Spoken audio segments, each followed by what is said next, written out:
David here with Figboot on Pens, back again with another pen review. Today I have for you something new and unique. It's a limited edition pen from Fisher of Pens, one of their new Mint series. What I'm going to do is go over the parts and features of this pen, talk about what I care for and what I don't care for. I'll show some measurements, size comparisons, and provide a writing sample. And stay tuned to learn how you can win this very pen courtesy of Fisher of Pens, who generously provided this pen for review and to give away to one of you. And indeed, a special giveaway it will be. This pen is a limited edition of 5, so it's cool to have such a low limited edition number in your collection. I have a Visconti, which is a 1 of 15, but today this pen is a 1 of 5. So that'll be nice for whomever wins this pen. Fisher of Pens is run by a gentleman by the name of Carl Fisher. Carl's based out of the Tampa Bay region of Florida and has been making custom pens since 2011. I've seen Carl's work at pen shows before and have been very tempted by his creations. He creates custom pens as well as having a few standard designs. One thing I noticed is that Carl likes to experiment with new designs and materials. His latest creation is his Mint series, where he incorporates coins into his pens. If you follow Fisher of Pens on Instagram or read the blog on his site, you can see he's gone through a great deal of trial and error in developing the techniques and skills necessary to create this line of pens. And I can appreciate when someone steps outside of their comfort zone to learn something new. It's kind of like listening to a band. There's some bands that continue to produce the same music over and over and over again, and that's kind of the safe thing to do. And then there's other bands that make a successful album, and then their next album sounds completely different because they kind of grow and change as people as time goes on, and their music reflects that. So it may or may not be as well received as their previous work, but bands like that are the ones that I tend to care for more. Well, back to this pen. It does arrive in this box with the Fisher of Pens logo on it. And inside we have a nice lacquered box. And inside that is a Rickshaw branded pen sleeve. And then inside of that we have a pen.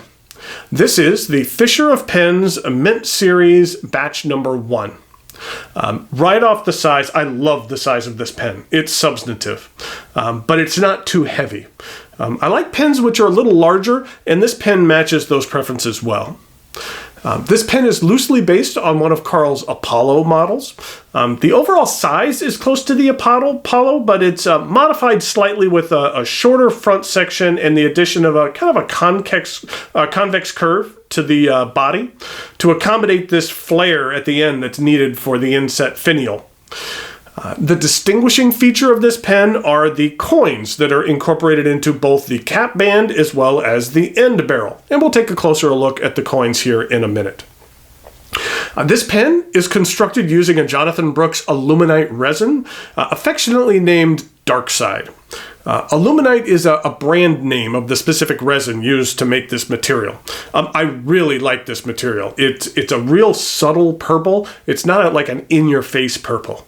And there's some real nice color blending and a good amount of chatoyance when you look at this material in the light. Now, some acrylics have like darker banding or stripes that have lesser coloring, but I like that this material pretty much maintains a consistent look and chatoyance throughout the material. I have decided that I need to own a pen with this material. I do care for it a great deal. Let's start by taking a look at the cap. While I care for the consistency of the material, I do like that the cross-section of the top is dark. I think it adds an interesting visual element to the design. Then we have the clip. It's steel, and I do like this sloping design. There is plenty of separation at the end, so you can easily utilize this clip. While it does appear a bit thin, it is fairly sturdy. The cap is straight, and then we have the band, which is one of the highlights of this pen. It's crafted from a US quarter. This is what it looks like from the beginning of the process. A hole is cut, and then specific tools are used to bend the coin into what you see here. In this picture, you actually see the raw materials, the raw acrylic, the quarter, as well as the dime that's inserted into the end of the barrel. I do like the touch of having the edge of the coin here at the bottom of the band. On the coin, there are some slight deformities and some warbling of letters from the bending of the coin, but it's not too bad. The bottom of the band isn't perfectly level, but I don't mind that. It's not very noticeable, and it kind of serves to remind you that this pen was crafted by hand. And as Carl perfects his techniques, then maybe these aspects of the design will change over time, but they are in no way detrimental to the overall look or function of this pen. I think it adds some character. There is a bit of a step down to the barrel, which has a bit of an hourglass design, which narrows and then angles back up again at the end of the barrel, which has a rounded inlaid dime, which I think looks pretty nice. On the barrel itself, it's actually engraved with Fisher of Pens V1 number 5 of 5. And I do like that the engraving is filled with a silver or gray paint. I feel that it helps the lettering stand out a little bit against this dark purple material. In regard to the coins, they are intentionally aged in order to give them a bit of a more of an antique look. The quarters are each pre-1964, when they contained 90% silver. Coins of this age in circulation are typically aged from being handled over the years, like skin oils and like normal use and wear will kind of darken the silver. So what Carl does is replicate that look by using a chemical called liver of sulfur, which blackens the coin, then he polishes away the high spots and then kind of buffs it out. And then what you're left with is an artificially antiqued coin. Okay, something else in regard to the coins. The first thing I thought about when I saw this pen was, is it legal? Is it against the law to destroy or alter coins like this? I did some research on my own, and for US coins, it is perfectly legal. The law allows for people to use coins for jewelry or other purposes as long as they're not attempting to use them as legal tender currency. It's not legal to do this with money from Singapore, and there's several other countries like Canada and Australia where the law is a bit gray in this manner. But as far as the US goes, as long as you're not trying to deceive someone by the alterations, then everything is cool. The cap twists off to reveal this JoWo number 6 size steel nib. I think the size of the nib is proportionate to the size of this pen, and I feel that the black nib was an excellent choice. A silver or gold or even two-tone nib would have looked a little bit odd with this dark material. The black nib fits in perfectly. And here's a look at the plastic feed. You'll see coming up in the writing sample, but this particular medium JoWo nib is outstanding. It is very smooth and has a generous ink flow. The section is slightly concave and then transitions into the cap threads, which I don't find to be sharp whatsoever. And then there is a rounded step up to the barrel. This pen is a decent size, but it is fairly light. I find it to be very comfortable in the hand. I really like that the subtle hourglass shape of the barrel kind of makes it fit and nestle down into your hand. This is a cartridge converter pen. The pen accepts standard international cartridges and a threaded Schmidt K6 converter is provided. While there is no metal in the section, there is a bit in the barrel used to affix the finial dime, so I would not recommend eyedropping this pen. This pen does not post, but with the length of the barrel, it is not something that I am missing at all on this pen. In regard to alignment, I do kind of wish that the dime and the engraving on the pen kind of aligned a little bit better with the nib. Whether that was in one direction or the other, I just wish it was a little bit more consistent. Very, very minor thing. Now, I mentioned that this was batch number 1 of the Mint series. It was a series of 5 pens. In fact, you can see here all 5 which were made. These sold for $349. The other 4 sold, and then this one here is the very last one available and will be given away. There are plans for additional batches, and Carl anticipates those batches will be priced similar to the initial run. The plan now is to have the next batch using Jonathan Brooks' primary manipulation acrylic and kind of a slightly different shape, but also a limited edition of 5. If you're interested in purchasing something from a future batch or interested in having a custom pen made, then I'll put a link down below to the Fisher of Pens website so that you can check them out. Carl's lead time in regard to custom pens is currently fairly reasonable, maybe around 6 to 8 weeks, which isn't that bad for a high quality custom pen. And I strongly recommend checking out his site. If Carl had provided this pen to me on loan and I hadn't agreed to give it away, I would have just contacted him and purchased this pen myself. I believe that $350 is a reasonable price for what you receive here.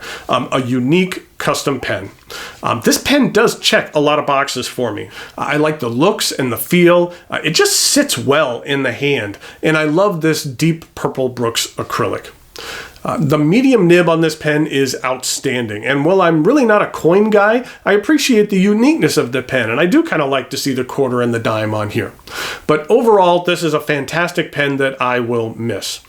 Typically, after I've drawn a winner for a contest and hear back from the viewer, the pen is in the mail within a day or two. I just might take a little longer to get this pen in the mail because I really don't want to give it up.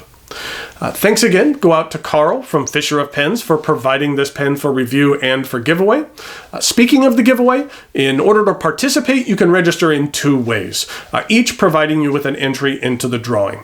You can follow me on Instagram, where I'm at Figboot11, and like the Pen of the Day post I made on Friday the 8th featuring this very pen. You can also leave a comment here on YouTube or alternately Patreon. If you do, both can earn you 2 entries into the drawing. In regard to a comment topic, this pen has a very unique band, as well as an addition to the end of the barrel. What pens in your collection have bands or finials that you love, and what makes them special to you? The comment topic is not required, it is just a suggestion. Today is Saturday, March 9th, 2019, and you have until end of day on Tuesday the 12th to enter. Just a note in regard to Instagram, I typically provide a little sneak preview of the next review, whether it be an ink or a pen. So if you like to know what's coming up a day or 2 before I post a review, make sure to follow me on Instagram and you can receive that info. Okay, so now it is time for some measurements, size comparisons, and a writing sample.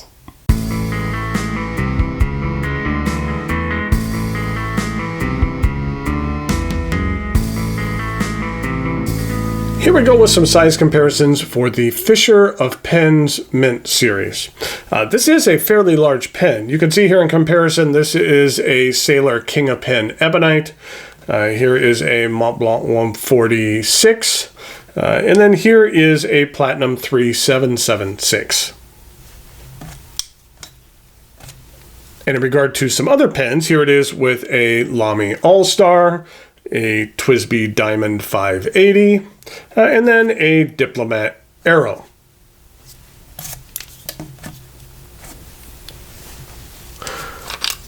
So here we have the Fisher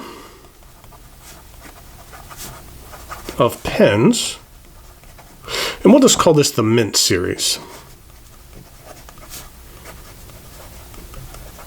This is a medium steel Jowo nib, and the ink that I'm using today is Lamy Dark Lilac.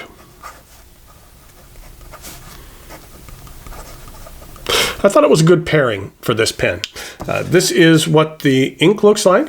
It was a limited edition ink a while back from Lamy, and who knows, that'd be nice if it was available again, but it's one of my favorite purples.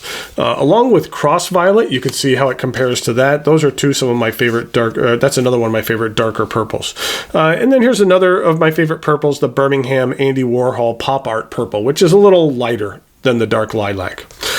This is the bottles that this came in.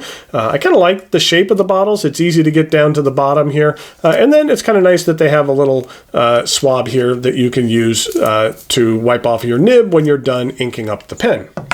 Okay, on to the rest of the writing sample.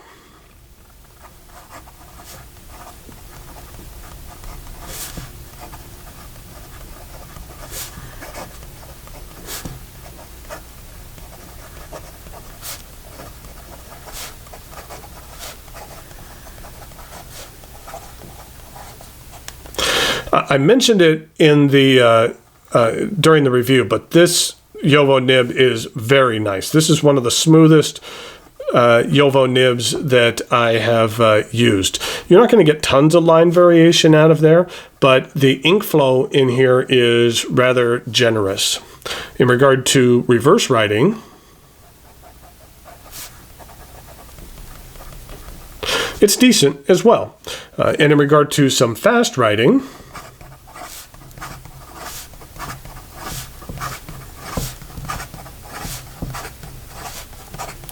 there's no issues with the ink flow whatsoever.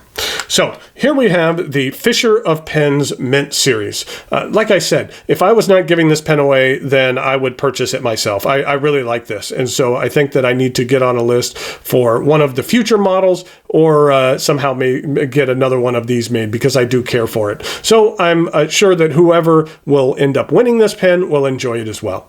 So until next time, thanks for watching, and I'll talk to you later.